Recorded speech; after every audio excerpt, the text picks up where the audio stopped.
Dès qu'elle fut assise derrière le volant de son taxi, Nikki mit le contact. Ou plutôt s'efforça de mettre le contact, car le moteur ne répondait pas à ses sollicitations. Quelle devaine! Heureusement, Jonathan Sleet avait renoncé à la poursuivre. Pauvre Christie. Ne put-elle s'empêcher de penser. Décidément, tout écrivain pour enfant qu'il était, son père ne valait pas mieux que Buck comme chef de famille. Par contre, il embrassait bien. Impossible de lui retirer cette qualité. D'ailleurs, mieux valait éviter de penser à son moment de folie, car Nikki n'était pas guère fière d'elle. Elle n'avait pas résisté à l'envie de lui rendre son baiser, et y avait mis plus de passion qu'elle ne s'en serait jamais crue capable, alors qu'ils ne se connaissaient que depuis quelques minutes, et n'avaient pas réellement sympathisé, c'est le moins que l'on pouvait dire. Pour l'embrasser comme il avait fait, cet homme devait être terriblement seul et assoiffé de tendresse. Un divorce difficile suffit dans bien des cas pour faire perdre la tête, plaida-t-elle intérieurement, prête à trouver des excuses au comportement quelque peu inattendu de son hôte. Tout en se parlant à elle-même, elle essayait de faire démarrer son taxi, sans succès. La batterie devait être à plat ou le réservoir vide, mais ces hypothèses ne lui semblaient pas plausibles. Elle était bien trop attentive à l'entretien de son instrument de travail. Alors une idée sournoise se glissa dans sa tête. Quelqu'un avait peut-être saboté son moteur. Quelque valet bossu était-il venu en cachette sur ordre de son maître pour percer un des tuyaux indispensables au bon fonctionnement de sa machine? À moins que John Sleet en personne ne se soit acquitté de cette tâche. Mais pour quelle raison souhaiterait-il la retenir chez lui? De toute façon, constata-t-elle, concentrée, avec la couche de verglas qui s'était formée, ce serait bien un miracle, même si son taxi arrivait à démarrer, qu'elle réussisse à prendre la route. Désemparée, la jeune femme jeta un coup d'œil vers la grande maison. Des lumières s'éclairaient les unes après les autres. Elle aperçut la silhouette de John, qui courait d'une fenêtre à l'autre. S'était-il lancé à la poursuite de sa fille? Un sentiment de culpabilité envahit Nikki. Elle n'aurait pas dû laisser Christie en main de cet homme étrange. Étrange et un peu dérangé, certainement. Peut-être devrait-elle jouer les bancs sous Saint-Martin et rester en moins jusqu'au lendemain matin. Zut, se dit-elle.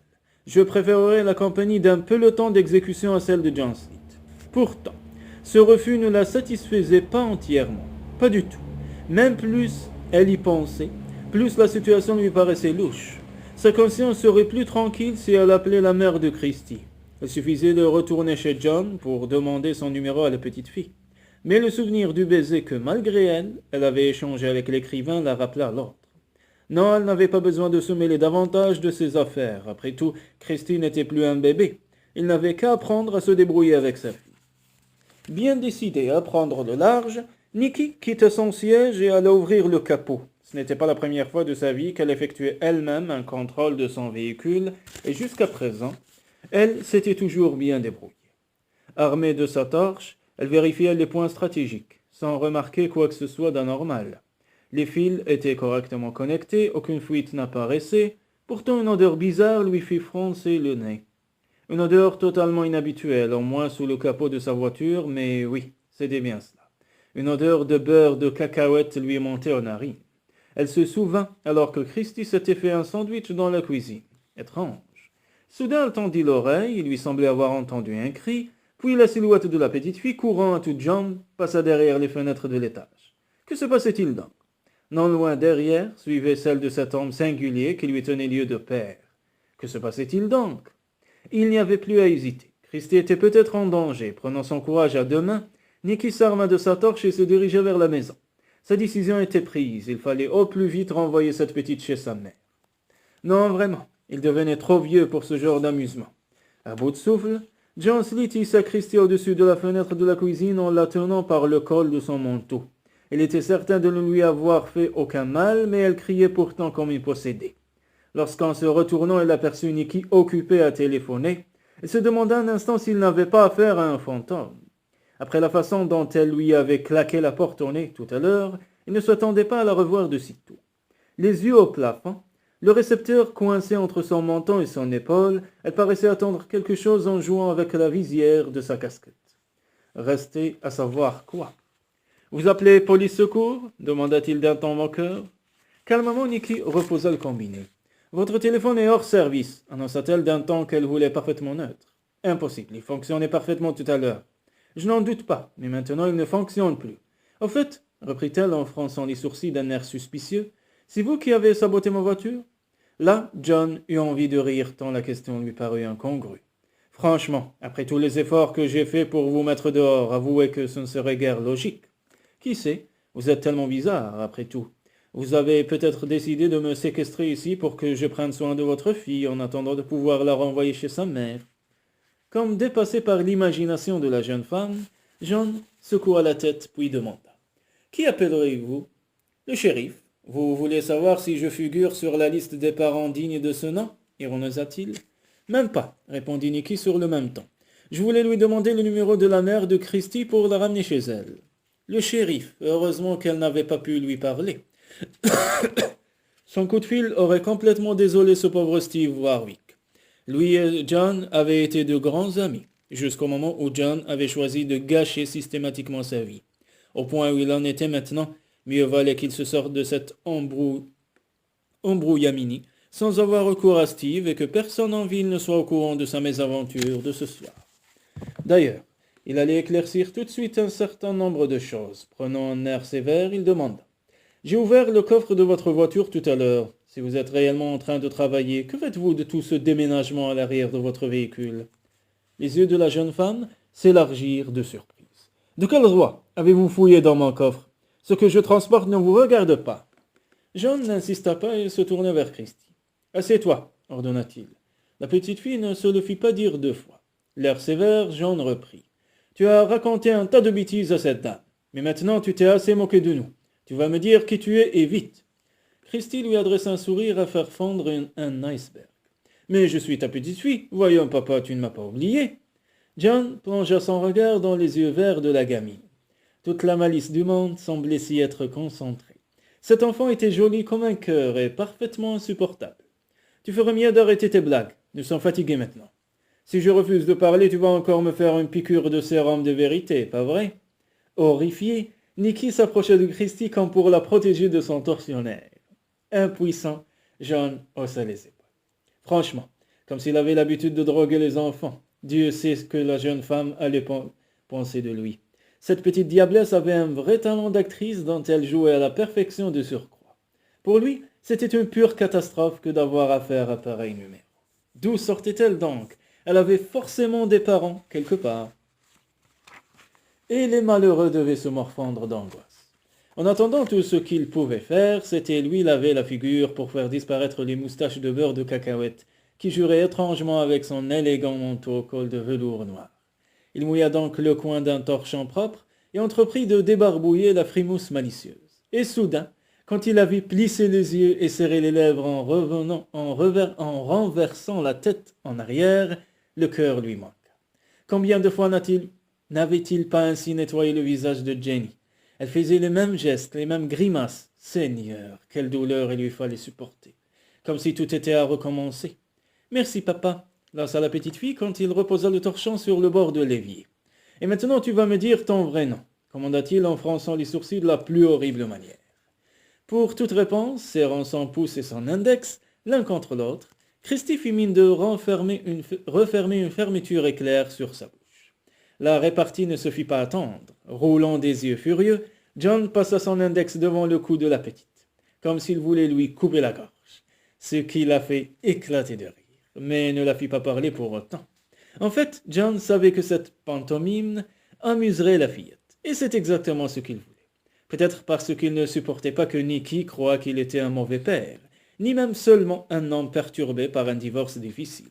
En attendant, il ne savait toujours pas à qui il avait affaire, et cela risquait de durer encore longtemps, puisque, évidemment, il n'était pas question de torturer plus avant cette petite peste.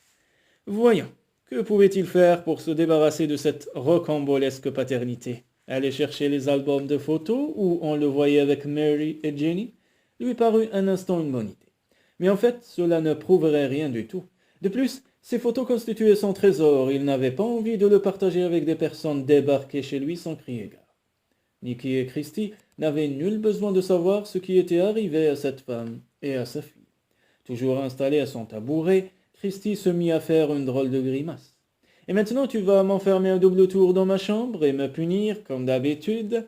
Cette fois, vraiment inquiète, Nicky se précipita vers l'enfant. Est-ce que ton papa te bat? John était exaspéré. L'abattre, mais cela ne suffirait pas, il avait envie de lui tordre le cou à cette gamine insupportable.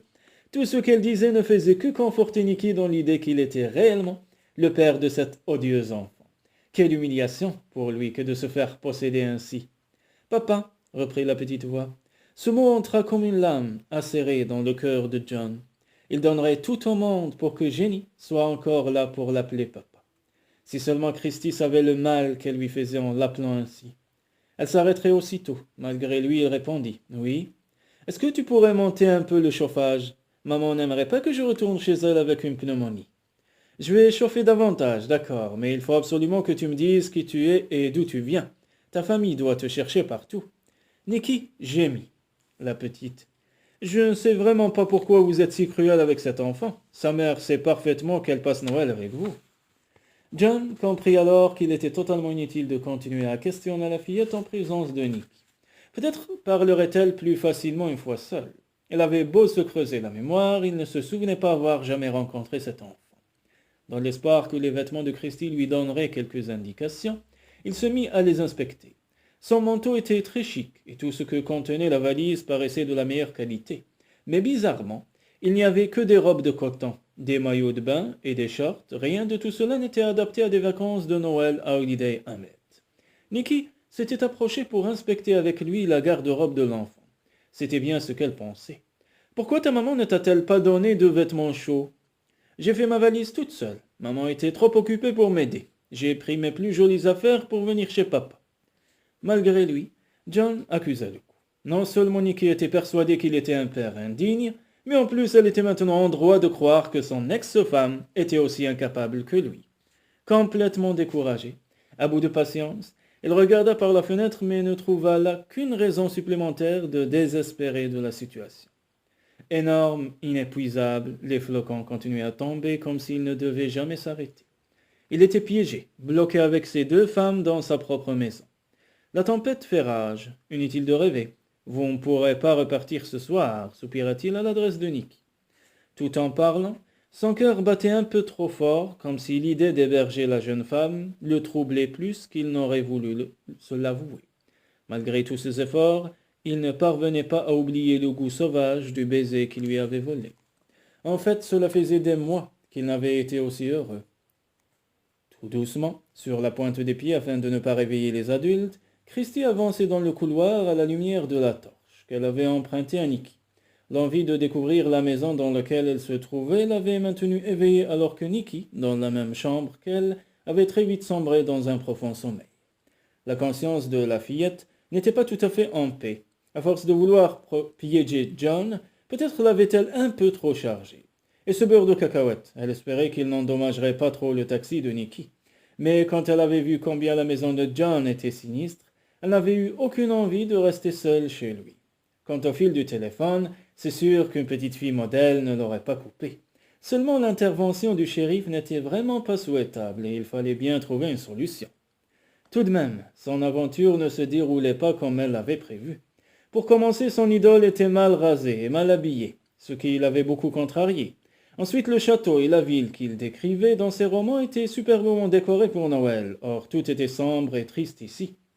Pas la moindre guirlande, pas le moindre sapin, pas le moindre santan. Rien. C'était d'une tristesse à pleurer. Pourquoi Jonathan Sleet était-il si peu semblable à ce que l'on disait de lui? Avec 1000 précautions, elle continuait à avancer dans le corridor quand elle avisa une porte entr'ouverte. Doucement, elle la poussait et la chair de poule sur tout le corps. Que dirait John si jamais il la découvrait en train de se promener ainsi dans sa maison? Elle entra dans la pièce, mue par un instinct auquel elle ne put résister. C'était une grande chambre, toute blanche, un grand lit à baldaquin, trôné au milieu, avec son couvre-lit immaculé, jonché de coussins de dentelle. Christie aurait reconnu cette pièce entre mille. C'était celle de Jenny, l'héroïne des romans de John Sleet, à qui il arrivait tant d'aventures merveilleuses. Un pressentiment lugubre l'assaillit. Jenny n'était pas un personnage de fiction, mais une vraie petite fille. La vraie petite fille de John, et pourtant cette chambre était inhabitée. Elle en était sûre. Où donc était Jenny? Est-ce que John était divorcé comme le pensait Nicky? Dans ce cas, Jenny était partie avec sa mère. Voilà pourquoi l'écrivain avait l'air triste et pourquoi il faisait si froid dans sa maison. Elle frissonna. De froid ou de peur, elle ne savait trop. Mais soudain, elle eut envie de se retrouver au chaud dans sa chambre où John avait allumé un feu de cheminée et où Nicky avait bien voulu dormir dans le lit voisin du sien. Après avoir doucement tiré la porte derrière elle, elle rebroussa chemin, mais il lui sembla alors qu'elle était suivie. Une envie folle de crier l'étreignit. Un fantôme, non, tout de même. John, ce ne pouvait être que lui. Elle se retourna d'un bloc. Qu'est-ce que tu fais là, petite curieuse demanda le maître de maison. Penaude, elle baissa le nez. À ce moment-là, Nicky apparut dans l'encadrement de la porte de leur chambre. Ouf, elle n'était plus seule face au grand méchant John, et comme par enchantement, ses talents d'improvisation se revinrent aussitôt. Je voulais juste te faire un petit bisou avant de m'endormir, papa, expliqua-t-elle d'un air contrit. John resta coy. Nicky prit un air courroucé. Christy en profita pour regagner son lit sans demander son reste. Mais sourit de bonheur lorsque, pour la deuxième fois de la soirée, la jeune femme vint l'aborder dans son lit. Nicky eut beaucoup de mal à se rendormir après cet intermède.